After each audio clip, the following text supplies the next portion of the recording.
என் என் தமிழ் மக்களுக்கு வணக்கம்.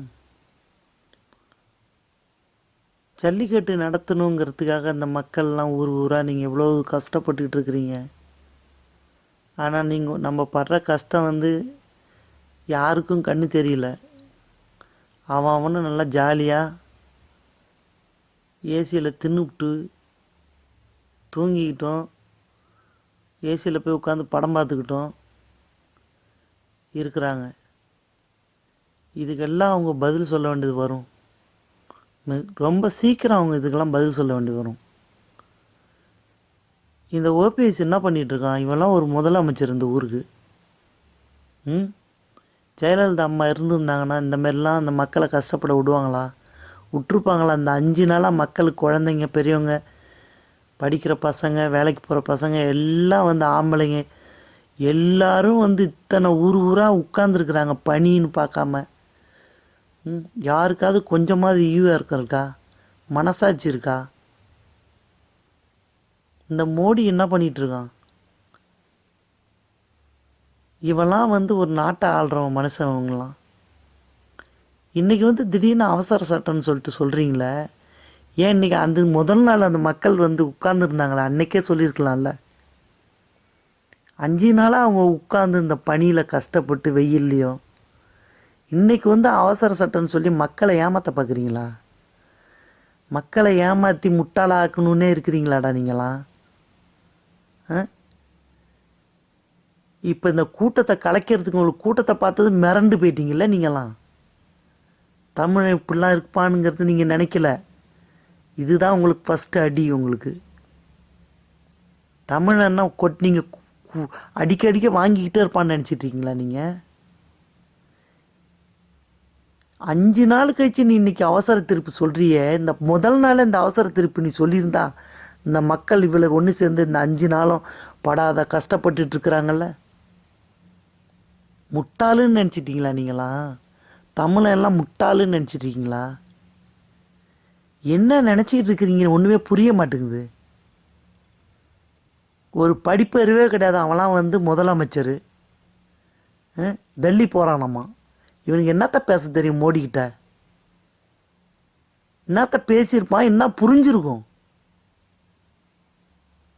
இங்கே உள்ள மக்களை 5 நாளாக நீ உட்கார வச்சிருந்தில்ல. நீ முதல் நாளே நீ உனக்கு தமிழ்நாட்டில் நீ உனக்கு அவசர சட்டம் போகிறதுக்கு நீ ஒரு முதலமைச்சர் தானே, உனக்கு பவர் இருக்குல்ல. அன்னைக்கே செஞ்சுருக்கலாமே. அவசர சட்டம் நீங்கள் அன்றைக்கே கொடுத்துட்டு அதுக்கப்புறம் கூட நீங்கள் மறுபடி என்ன அது ஒரு சட்டப்பறிக்கை நீ எடுக்கணுமோ எடுத்துருக்கலாம்ல.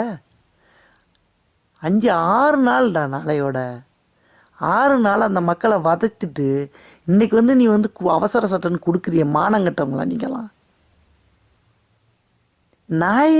நாயோட கேவலமாக நினைக்கிறீங்களா மனுஷங்களை? உயிருடா அது. இத்தனை உயிர் பாரு அங்கே சேர்ந்து உட்கார்ந்துருக்கு வெயிலில், பனியில். உங்களுக்கு எங்கேயாவது கொஞ்சம் விசுவாசம் இருக்குதா? நீங்களாம் தமிழவங்க தானா?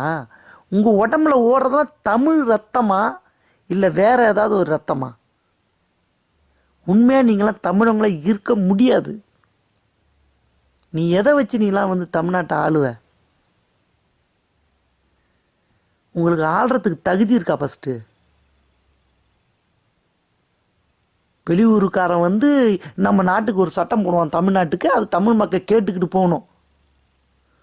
நாளைக்கு நீங்கள் அது ஒரு எண்ணம் வச்சுக்கிட்டு தானே அந்த விவசாய மக்களை கொண்டுக்கிட்டு இருந்தீங்க. விவசாயம் விளைஞ்சா என்ன போனா என்னான்னு சொல்லிட்டு வெளியூருக்காரன் ஃபுட்டு கொண்டாந்து நீ இறக்குவ. நாளைக்கு இதெல்லாம் நீங்கள் சாப்பிடக்கூடாது, நீங்கள் டின்னு ஃபுட்டு தான் சாப்பிடணும்னு சொன்னால் தமிழை சாப்பிட்டாகணும். எது சொன்னாலும் கேட்கணும். வெளியூருக்காரன் சொன்னால் கேட்கணும். ஏன் உங்களால் போயிட்டு இந்த குதிரை ரேஸ் விட்றான்ல, அதை அடித்து தான் விரட்டுறானுங்க. குதிரை ரேஸை ஒன்றால் நிறுத்த முடியுமா? எதுக்கு நீ வெளியூருக்காரன் சொன்னானா நீங்கள் நீ தமிழ் கல்ச்சரை நீ மாற்றுறதுக்கு பார்க்குற? உன்னால் முடியுமா அவன் குதிரை ரேஸ் நடத்துறத? யார் வேணுமே பேசிடலாம், எது வேணுமே சொல்லிடலான்னு நினச்சிட்ருக்கீங்களா? நம்ம ஊரோட கல்ச்சரை மாற்றுறதுக்கு அவன் யார்? அவன்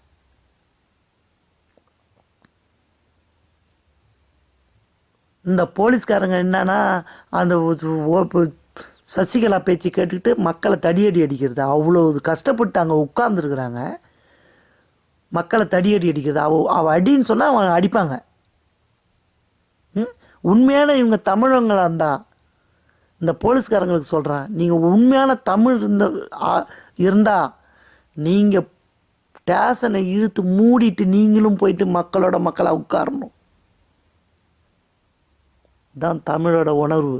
எவனோ லஞ்சம் கொடுக்குறான், எவனோ பணம் கொடுக்குறான், அடிக்க சொன்னால் அடிப்போம், கண்ணீர் புகை வீச சொன்னால் வீசுவோம் சொன்னீங்கன்னா, நீங்கள் உண்மையான வீரம் உள்ள போலீஸ்காரங்களா ஆம்பளைங்களா இருந்தால் உங்கள் யூனிஃபார்மை கட்டிட்டு எங்கள் தமிழ் மக்கள் மேலே கையை வச்சு பாருங்கள். அப்போ எடுத்துகிட்டு போங்க லட்டி. உங்கள் முட்டி என்ன ஆகுதுன்னு உங்களுக்கு அப்போ தெரியும். உங்கள் யூனிஃபார்முக்கு தான் மரியாதை கொடுக்குறாங்க மக்கள். நீங்கள் லட்டியால் அடிக்க அடிக்க வாங்கிக்கிறாங்கன்னு மட்டும் நினச்சிக்காதீங்க. நீங்கள் தப்பாக நீங்கள் எடை போட்டுட்ருக்கீங்க. மக்களை போராடுவாங்க, அவங்களுக்கு நியாயம் கிடைக்கிற வரைக்கும் போராடுவாங்க. போராடி முடிச்சுட்டு தமிழ்நாட்டை ஆள்றதுக்கு நல்ல ஒரு தலைவியும் தேர்ந்தெடுப்பாங்க. நீ உங்களுக்கெல்லாம் எந்த வகையிலையும் உங்களுக்கு தமிழ்நாட்டில் ஆள்றதுக்கோ ஒழுங்காக வந்த வழியாக ஓடிடுங்க. எந்த ஊர்லேருந்து இங்கே வந்தீங்களோ, சென்னைக்கு எங்கே வந்தீங்களோ உங்கள் ஊருக்கு ஓடிடுங்க. அவங்கவுங்க சென்னையில் தமிழ்நாட்டை ஆள்றதுக்கு யாருக்கு தகுதி இருக்கோ அவங்க மட்டும்தான் ஆள முடியும். தஞ்சாவூர்லேருந்து வந்தீங்களோ, எந்த ஊர்லேருந்து வந்தீங்களோ அப்படியே வந்த வழியாக ஓடிடுங்க. உங்கள் ரவுடி கும்பலோட ஓடிடுங்க. உங்கள் ரவுடி கும்பலை வச்சு இங்கே யாரையும் எதுவும் பண்ண முடியாது. அன்னைக்கு கூட நீங்கள் கூட்டத்தோட கூட்டம் வந்து உங்கள் ஆளுங்களை அனுப்பி தானே பாட்டில் வீச வச்சிங்க. எங்கள் மக்கள் செய்யவே இல்லை அந்த வேலை. எங்கள் மக்களோட கோரிக்கை என்னென்னா, எங்களோட ஜல்லிக்கட்டு வேணும்னு தான் அங்கே உட்காந்துருந்தாங்க. எங்களோட உரிமை வேணும், எங்களோட ஜல்லிக்கட்டு நாங்கள் விளையாடணும், எங்கள் ஜல்லிக்கட்டை வந்து எங்களுக்கு நீங்கள் மீண்டும் கொடுக்கணும்னு தான் உட்காந்தாங்க. யாரு மேலேயும் அவங்க வந்து தப்பான ஒரு பாட்டில் வீச்சோ எதுவுமே பண்ண கிடையாது. போலீஸ்காரன் அனாவசியமாக ஆள் தீய சக்தி அனுப்பினது இதெல்லாம். அந்த தீய சக்தி சசிகலா இருக்கிறாள், அவர் ரவுடி குரூப்பு தான் அங்கே வந்து பாட்டில் வீசினது. வீசிட்டு அனாவசியமாக மக்களை இழுத்துட்டு போய் நீங்கள் அடிச்சிங்க அன்றைக்கி. அதில் பர்டிகுலராக 2 பேரை தள்ளி வேனில் இழுத்துட்டு போய் சரியான அடி அடிச்சிருக்கீங்க. நீங்கள் இதுக்கெல்லாம் நீங்கள் பதில் சொல்ல வேண்டியது வேணும், வர வேண்டியது வரும். அவன் உங்களுக்கு பணம் கொடுக்குறான்னா பணத்தை வாங்கி தின்னுடுங்க. எங்கள்கிட்ட தான் மக்கள்கிட்ட நீங்கள் லஞ்சம் வாங்குறீங்க. எங்கள் மக்களுக்கு தான் நீங்கள் பாதுகாப்பு இருக்கணும். நீங்கள் மக்களை நீங்கள் வந்து அடித்து பொம்பளை இல்லாமல் ஆம்பளை இல்லாமல் அடிக்கிறது ரொம்ப பெரிய தப்பு. இது தப்பு பண்ணிக்கிட்டே இருக்கிறீங்க. நீங்கள் பண்ணாதீங்க. தமிழ் மக்கள் மேலே நீங்கள் யார் அடிக்க சொன்னாலும் நீங்கள் அடிச்சிருவீங்களா? இப்போ நீங்கள் தமிழங்க கிடையாதா? எதுக்காக அந்த மக்கள் இங்கே போராடுறாங்க? ஏன் இந்த உணர்வு உங்களுக்கு இல்லையா? நீங்கள் தமிழ் தானே? எப்படியா உங்களுக்கெல்லாம் மனசு வருது? தின்னுட்டு ஏசி ரூமில் நின்று தூங்கிக்கிட்டு மக்களை அடிக்க சொன்னால் அடிக்கிறீங்களே. உங்களுக்கெல்லாம் கொஞ்சமாவது உங்களுக்கெல்லாம் மனசாட்சி இருக்குதா? மனசாட்சியெல்லாம் எங்கே தூக்கி போட்டுறீங்க பணத்துக்காக? பணம் அவனுக்கு நாளைக்கு உன் சாவுல வருமாயா? அவனுக்கு கூட வருமா? எது ஒன்றும் வராது. உலகத்தில் வாழ்கிற வரைக்கும் நல்ல பேர் வாங்குங்க. மக்களுக்கு ஒரு சந்தோஷத்தை கொடுங்க. போலீஸ்காரங்க வந்து நம்மளுக்கு வந்து சும்மா பேரில் எழுதிட்டா மட்டும் பத்தாது. புரியுதா? போலீஸ்காரங்க உங்கள் நண்பன் சொல்லி எழுதிக்கிட்டா மட்டும் பத்தாது. நடவடிக்கையில் காமிங்க. மக்களுக்கு உரிமையை வாங்கி கொடுங்க. அந்த மக்களோட பாவத்தை போட்டுக்காதீங்க. அவங்க பணியில் குழந்தைங்களாம் உட்காந்துருக்க மனசாட்சி இருக்குது அவங்களுக்கு? அந்த மோடி என்னத்தை பண்ண போகிறான்? அவன் ஒன்றும் பண்ண மாட்டான். நம்ம தமிழ்நாட்டுக்கு யார் நம்ம தமிழ்நாட்டை பாண்டுட்டு இருக்காங்களோ அவங்க தான் பொறுப்பு. இப்போத்துக்கு இந்த மக்களுக்கு இவங்க தான் இங்கே பதில் சொல்லணும். என்ன பண்ணுறீங்க பார்க்குறேன். என்ன பண்ண போகிறீங்க? மக்கள் பார்த்துக்கிட்டு தானே இருக்கிறோம். நாங்கள் எருமை மாட்டு மேலே மழை பெஞ்ச மாதிரி இருக்குல்ல உங்களுக்குலாம் மக்கள் அங்கே உட்காந்துருக்கிறது. படம் பார்க்குறீங்க, வீட்டுக்குள்ளே உட்காந்து நல்லா நல்லா தின்னுபிட்டு தூங்குறீங்க. இத்தனை மக்கள் தூக்கம் இல்லாமல் உட்காந்துருக்குறாங்களே. நீங்களாம் மனுஷனில் சேர்த்தியா? நீங்களாம் உங்கள் காதெல்லாம் செவிடாயிருக்கும். இதெல்லாம் உழுவாது உங்கள் காதில். காலம்தான் உங்களுக்கு பதில் சொல்லும்.